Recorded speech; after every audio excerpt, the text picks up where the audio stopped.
Hi everyone, Evelyn Mann here. Hope you guys are having a great day. It is time for another Man devotion, reading from Thriving Through Your Trials, Devotions of Miracles, Faith, and Prayer. And we are going to jump into page 70 today. I'm jumping ahead a little bit. And I just wanted to encourage you to grab a cup of tea or a cup of coffee, or I have my iced tea here. And let's take this little bit of time to center ourselves on God and see what He has for us today. And today I'm going to be talking about living on a hope and a prayer. How's that for a title? So if this is your first time, just say hi. And if you are new here, drop a comment, new. If you've been here before, say hey. And we will just jump right into this and see what God has for us. So the verse for today's devotion is, "Be joyful in hope, patient in affliction, faithful in prayer." Romans 12:12, that's the NIV version. That is a lot of information in one sentence, isn't it? So let me just dive right in and we'll go through this together. When Samuel, for those of you who are new here, Samuel is my son who was born with a rare form of dwarfism. It's called thanatophoric dwarfism. Thanatophoric in Greek means death-bringing, so it's not the most exciting diagnosis in the world. But God really had other plans for our little guy. And you can learn more about him. I will drop a comment below to Samuel's Instagram, my Instagram account, and you can see great pictures from him. But when Samuel came home from the hospital, we didn't fully know what to expect. Would he need 24-hour oxygen support, emergency help from an ambulance, or assistance breathing? These questions increased my anxiety and stole my joy. I existed on a hope and a prayer as God quieted me and gave me His joy despite our situation. And I'm just going to, jump off out of the devotion for a second. That is a lot of times minute by minute prayer. It could be day by day prayer. It could be hour by hour prayer. I mean, it depends on your circumstances, right? And back then, it was pretty much hour by hour.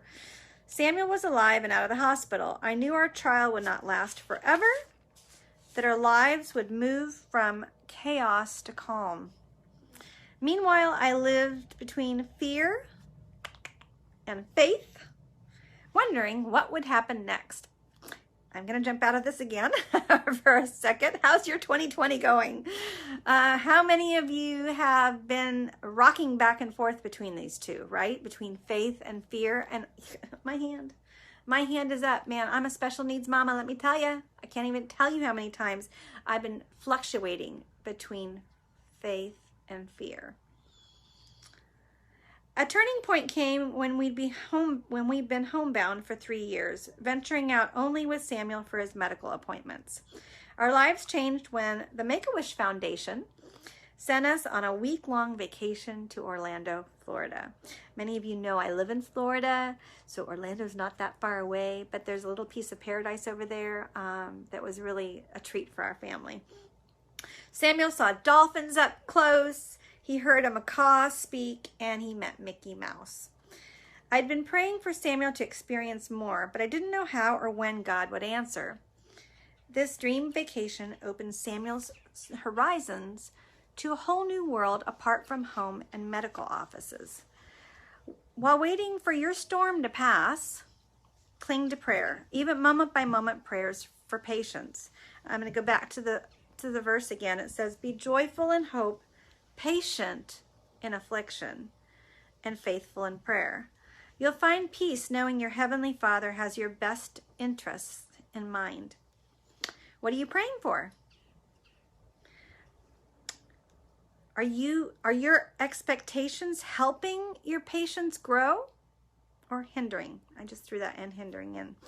Be joyful and faithful in prayer and watch God work, showing you how much God loves you. So he loves you desperately.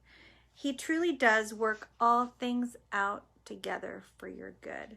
So I was just reading a devotional in my YouVersion, and the gentleman was talking about his son passed away. I do not know the circumstances. I haven't read his book yet, but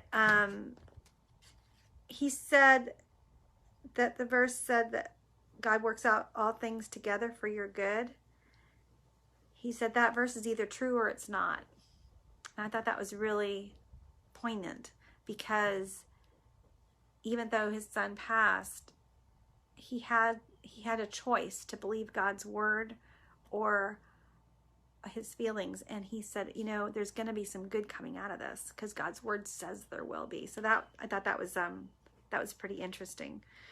But let me go to the questions. Where are you on the spectrum of fear and faith? Which direction are you moving? So, confession here. Samuel had an episode a couple nights ago, and it made my heart just pump and go pitter patter. And I was a little wet noodle when I was done. And it was a fear moment, and grabbing onto prayer in that moment. I think I was just living the moment, and prayer came after. But, I really think that this can be a daily thing, right? It can be, you're fearing one moment and you're having faith the next. I find myself, if I read God's word and have that time with him, and I don't always get it every day, I'll be honest, a special needs mom, right? But I know I have that knowing that God is next to me and he's with me. There's that faith there. But I just want to let you know that not to discount the fact that you have fear, because we all do, and not to feel guilty for that, but just taking it to God and asking him to help you. And then the second thing, instead of a question, it says copy Romans 8:28 from page 89. Oops, sorry, that should be page 7. No, page 89. Let's go to page 89 real quick. Let's see what that says. Okay. 28. All right. This is actually, let's go in the Bible. How about that? Let's find it there. So let's see what Romans 8:28. Yes, I should have it memorized. My memory thinker is not that good. All right. So Romans 8:28 says, and we know that all things work together for good to them that love God, to them who are called according to his purpose. So that's King James Version. So where are you on the spectrum of faith and fear? Are you on a little bit of a roller coaster? Like I guess a lot of us are right now. What's your fear moment? What's making you fear? Comment below. Let me know what that fear is. How has God helped you in a moment where you had fear, and then he came in and gave you the faith to just rock it, right? Just to live through it and come out the other side and be able to come alongside others and grab their hand and take them with you, right? When has that happened to you? Please comment below. That would be really wonderful to hear your story, because we're like all in this together. You're not alone.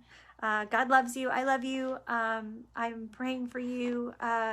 If you leave me a comment below, let me know what your prayer request is. I'd be happy to pray for you, that we can lift one another up. So thank you so much for joining me today for this edition of Man Devotions, reading from Thriving Through Your Trials.